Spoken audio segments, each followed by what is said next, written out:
Pemirsa, tanggung jawab sosial perusahaan batu bara menjadi salah satu topik pembahasan di Calls Trans Asia 2022. Dan untuk informasi selengkapnya kita bergabung bersama rekan Diandra Mukni langsung dari Bali. Selamat siang Diandra, bagaimana bentuk CSR dari perusahaan batu bara di sana? Baik, selamat siang Abdi dan juga pemirsa. Memang salah satu topik yang menjadi pembahasan dalam konferensi batubara tingkat Asia yaitu Calls Trans Asia 2022 ini merupakan tanggung jawab sosial perusahaan atau Corporate Social Responsibility yang biasa dikenal dengan program CSR. Memang di tengah keberadaan berbagai perusahaan batubara baik skala lokal, nasional maupun juga internasional yang saat ini semakin meningkat, di samping itu juga peluang untuk eksploitasi sumber daya alam di sekitar daerah pertambangan ini juga semakin besar tentunya. Dan untuk itu, dari pihak pemerintah juga meminta agar perusahaan-perusahaan batubara atau pertambangan ini memiliki tanggung jawab sosial perusahaan untuk membawa dampak positif bagi masyarakat sekitar di daerah pertambangan maupun juga untuk membawakan dampak positif bagi pemerintah daerah maupun juga pemerintah pusat. Dan saat ini saya sudah bersama dengan Direktur Utama dari MIFA Bersaudara yaitu Bapak Ricky Nelson. Selamat siang Pak Ricky. Selamat siang. Pak Ricky, sehat? Alhamdulillah Mbak. Pak, saya ingin berbincang sedikit soal CSR dari perusahaan batubara nih Pak. Nah, untuk dari MIFA Bersaudara ini sebagai salah satu perusahaan batubara di Aceh, ini bagaimana bentuk CSR? Iya, kami itu sebenarnya juga bukan pemain lama ya. PT MIFA Bersaudara dengan Bara Energi Lestari di Aceh Barat dan di Nagan Raya. Pada saat diawali itu tentu setelah pasca tsunami. Pada saat itu kita ditugaskan, saya dengan para tim ditugaskan untuk mengeksploitasi atau membuat sebuah perencanaan, sebuah kesempatan baik untuk di Aceh terbentuk salah satu industri yang lumayan signifikan, yaitu tambang batu bara. Nah, tantangannya tentu adalah kalau kita bilang masyarakat, terus masyarakat industrinya sendiri, dan keberadaan dari tempat kita bekerja. Pada saat kami mulai, kami menyadari bahwa untuk being in Aceh banyak story-story yang kita dengarkan dengan beragam ceritanya gitu. Nah, sehingga kami merasa CSR ini adalah salah satu key sukses untuk bisa menjadi sebuah perusahaan tambang yang sustain di Aceh. Sehingga kita mencoba pada saat awal di era tahun 2011 ataupun beberapa tahun sebelumnya menggunakan atau bekerja sama dengan semua talent ataupun pihak-pihak yang sangat kompeten, mapping terhadap situasi yang ada di Aceh. Nah, setelah mapping itu sehingga kami tahu bahwa tantangan-tantangan yang selama ini kita dengarkan atau yang informasi yang kita punya menjadi lebih akurat. Nah, kita kan artinya kita membawa sebuah ide bagaimana kemudian dunia usaha mempunyai tanggung jawab sosial, lingkungan, dan pengembangan dari semua aspek di daerah ditangkap menjadi suatu kesempatan yang baik. Dan kita tahu ide baik belum selamanya akan bisa diterima dengan mudah gitu. Nah, CSR ini adalah pintu masuk kami pada saat di Aceh yang kami buktikan alhamdulillah sampai saat sekarang operasi ini mulai dari konstruksi 2011 sampai 2022 berjalan maju walaupun dengan segala macam tantangannya gitu ya. Nah, dukungan CSR, program CSR inilah yang membawa kami berunity dengan semua stakeholder baik dari pendidikan maupun dari masyarakat langsung, karena kita ingin mengincrease potensi-potensi yang ada yang selama ini belum dieksploitasi menjadi sebuah bukan hanya bisnis batubara jual beli batubara, tapi adalah keberlanjutannya. Demikian barangkali Mbak.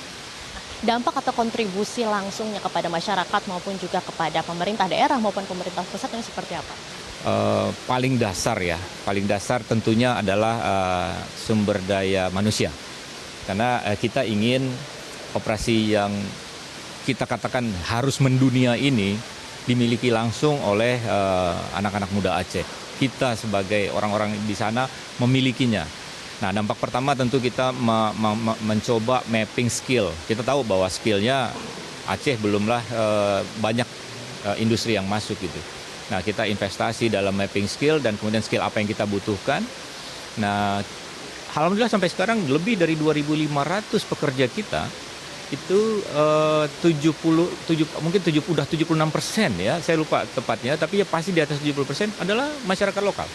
Nah ini kan multipliernya besar ya, bukan hanya sekedar bekerja mendapat gaji, tapi kemudian juga ke transaksi yang ada di luar pertambangannya. Dan yang kedua, kita juga sangat concern tentang pendidikan. Aceh sangat banyak lah tokoh-tokoh yang sangat luar biasa, universitasnya yang apabila kita berikan support yang lebih baik, ini hasilnya akan lebih baik lagi, menghasilkan pola pikir orang-orang dan pengembangan-pengembangan yang sangat luar biasa. Dan yang nggak kalah ketinggalan adalah dari sisi keagamaannya. Ini Serambi Mekah gitu ya. Nah kita harus membuat balancing nih. Karena dunia industri ini kadang kan mendatangkan sebuah fenomena-fenomena yang kadang berbenturan dengan culture, dengan religi atau kebiasaan-kebiasaan lokal. Nah inilah yang kita coba bawa. Kita mencoba masuk dari basicnya. Nah kita berharap kemudian tentu adalah kemandirian daripada ekonomi di luar dari yang hanya kita sebagai pelaku tambang. Ada industri, ada infrastruktur, ada restoran. Kita udah lihat sekarang di Aceh, di Melabuh tepatnya, restoran-restoran yang selama ini kita lihat berada di, katakanlah belum pernah kita lihat di situ, sudah melihat bisa berinvestasi dengan baik. Nah ini kan sebuah multiplier effect gitu ya. Jadi kita memang tentu dalam program CSR ini tunduk terhadap regulasi. Pemerintah sudah memiliki regulasi yang sangat baik lah gitu ya. Salah satunya yang kita jalankan 1% dari pendapatan kita itu sepenuhnya kita alokasikan untuk pengembangan CSR dengan mengikuti peraturan atau undang-undang yang ditetapkan disebut TJSLP gitu ya, tanggung jawab sosial lingkungan perusahaan. Jadi ini tidak hanya terbatas kepada sosial dan hal-hal yang menjadi ekonomi saja, tapi the whole aspek. Ada 8 pilar di situ gitu ya, mulai dari kesehatan, pendidikan, kemandirian ekonomi, skill, terhadap juga culture, dan rasanya dengan apa yang frame yang kita terapkan ini akan kita kembangkan terus dan akan menjadi satu kekuatan sendiri. Nah, ini terakhir Pak, untuk tadi juga di state bahwa 76% dari pegawai dari MIFA Bersaudara ini merupakan warga Aceh. Ini berarti memang sangat memberdayakan warga sekitar untuk bekerja di tambang MIFA Bersaudara ya Pak. Lalu terakhir, untuk mempertahankan bentuk CSR yang serupa, dan mana ini memang membawa dampak positif yang sangat besar baik bagi sosial masyarakatnya lalu juga ekonomi di daerah itu sendiri, ini bagaimana untuk mempertahankan? Ya, salah satunya tentu adalah tentu yang paling standar adalah membawa sebuah pelatihan-pelatihan yang bersifat real. Ini pelatihan langsung di lapangan dan kita investasi di sini.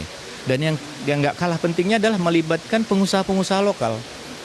Kami itu sudah lebih dari 30, saya menyebutnya vendor ya, itu adalah dari pengusaha asli dari lokal Aceh. Nah ini akhirnya kan kita lihat bubble-nya itu tidak hanya dikembangkan dari inner circle-nya MIFA dan BL, tapi di luar dengan terlibatnya mereka langsung tidak hanya bekerja di MIFA, tapi menjadi support dan melakukan kegiatan-kegiatan terkait bisnis, ini akan, saya yakin akan sangat lebih baik. Dan ini pasti mereka juga akan mencontoh gitu ya, dan akan mencoba mengembangkan sendiri CSR-nya mereka. Nah inilah rangkaian atau impact yang berkelanjutan yang kita coba. Tapi memang di satu hal pastilah kita selalu merujuk kepada pengalaman-pengalaman dari tempat lain dan sukses atau kegagalan, dan ini semacam continuous improvement juga barangkali ya. Baik, terima kasih banyak Pak Ricky Nelson atas waktunya. Ya, pemirsa, demikian wawancara saya dengan Direktur Utama MIFA Bersaudara, Bapak Ricky Nelson, terkait dengan CSR perusahaan batubara. Demikian, kembali ke studio Abdi. Diandra Mukni melaporkan langsung dari Nusa Dua Bali. Terima kasih atas informasi dan laporan Anda. Selamat kembali bertugas.